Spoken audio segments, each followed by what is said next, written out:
رحمۃ اللہ وبرکاتہ۔ حضور ارشاد فرمائیے گا کہ اس میں جو بات کی گئی ہے یہ درست ہے، اور اس کے علاوہ جو بھی بات کی گئی ہے جو نچاتی وغیرہ میں لکھی ہے اس کے تحت بھی فرما دیجیے گا۔ اس کے علاوہ ایک اور مسئلہ ہے کہ والدین ہیں، اب ماں نے جو ہے ماں کے دو بیٹے ہیں، جو کہ ایک تو بیٹا بچپن سے لے کر ماں کے ساتھ ہی رہتا ہے، اور اس کے ساتھ انہوں نے کام بھی کیا، زمین وغیرہ تھی ان سے پاس تو زمینیں خریدتا بیچتا، اس کے علاوہ زمینیں خود ہی جو ہے بوتا وغیرہ تھا، بیج وغیرہ بوتا تھا، فصل کاٹتا تھا، فصل بوتا تھا۔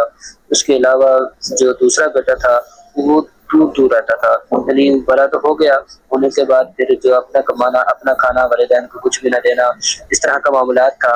تو جب بڑے ہوئے تو اب ماں نے جو ہے وراثت کا جو حصہ تھا وہ بڑے بیٹے کو زیادہ دے دیا اور چھوٹے کو کم دیا۔ اس کے وجہ سے رہنمائی فرما دے کہ یہ دینا درست ہے، یہ جزاک اللہ خیر۔ جی وعلیکم السلام ورحمۃ اللہ وبرکاتہ۔ عورت نے اپنے ایک بیٹے سے زیادہ محبت کی، اس کو وراثت کا زیادہ حصہ دے دیا، دوسرے کو کم دیا، اس کے بارے میں آپ سوال پوچھ رہے ہیں۔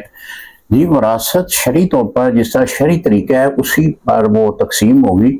اگر اس نے ایسا کیا ہے تو وہ گناہگار ہوگی، یعنی ایک بیٹے کو اس نے وراثت کا حصہ زیادہ دے دیا، ایک کو کم دے دیا، تو چونکہ وراثت تقسیم کرنا یہ اس کے اختیار میں نہیں تھا، وراثت وہی طریقہ کار ہے اس کا جو ہماری شریعت میں حکم ہے۔